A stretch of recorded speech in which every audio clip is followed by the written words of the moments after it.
Hi Weber fans, so today we're going to be checking out the Genesis Sear Grate. So what we'll do is get straight to it.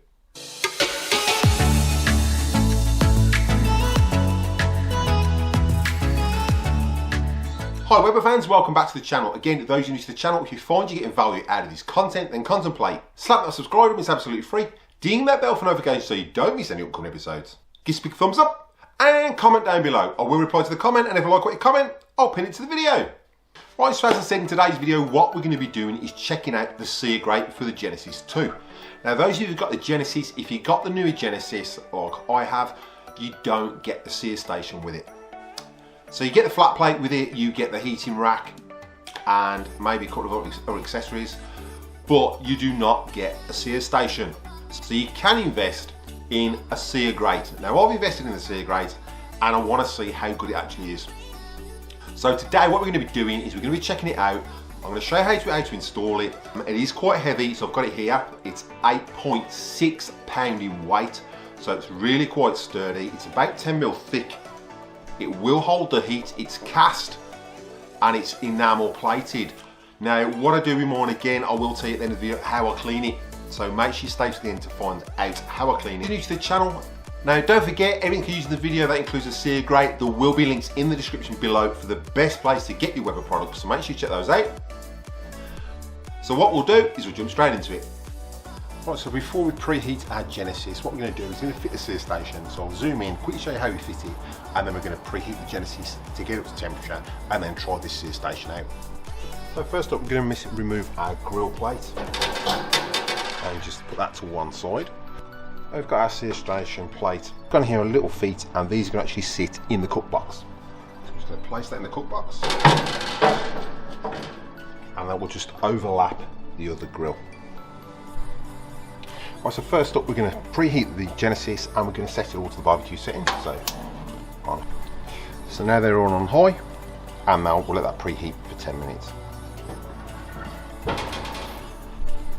Right, so before we put our burgers on now, we're going to turn these two off, and that will be our indirect cooking system. I'm going to leave that one on high and the sear station on high. So slip the lid. And we're going to stick these on for 90 seconds of solid.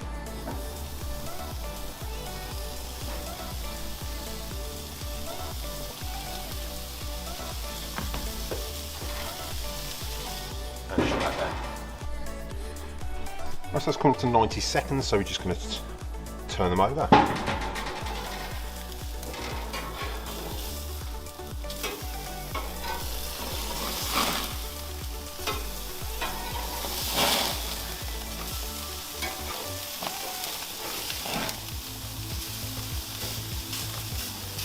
You can see those gorgeous grill marks already. And we'll leave that for another 90 seconds. Right, so that's been 90 seconds, so we're going to move these now to the indirect cooking system.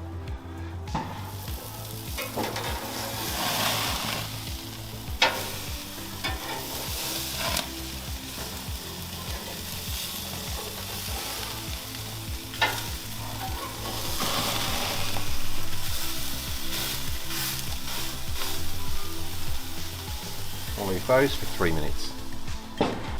Right, so the burger's been on for 3 minutes, so I'll just like give them a final turn.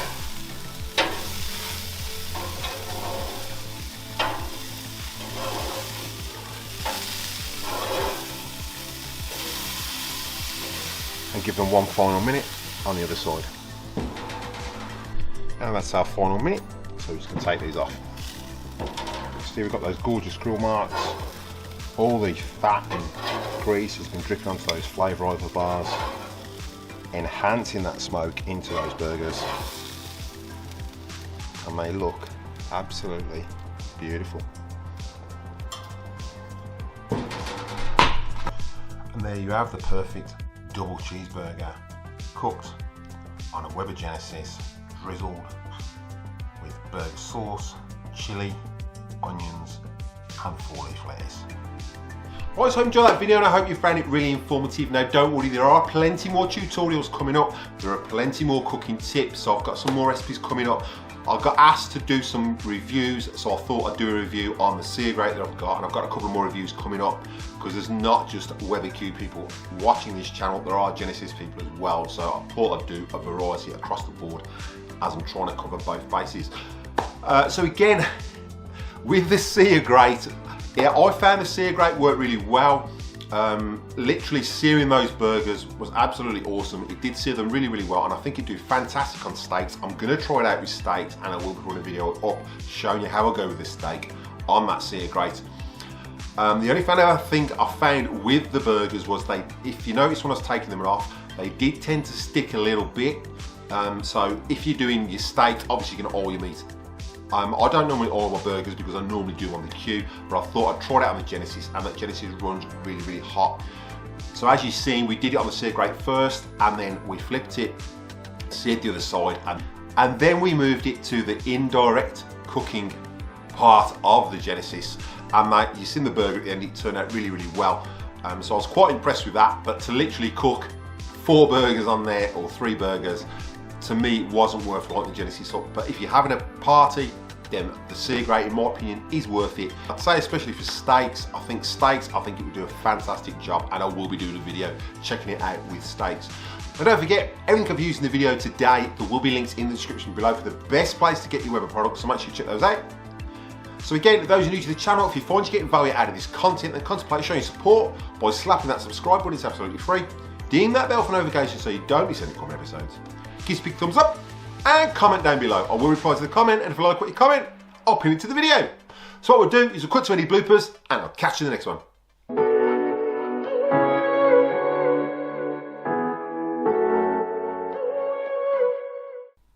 You get the flat plate like that. Then we moved it to the indirect, and then we moved it to an indirect cooking version.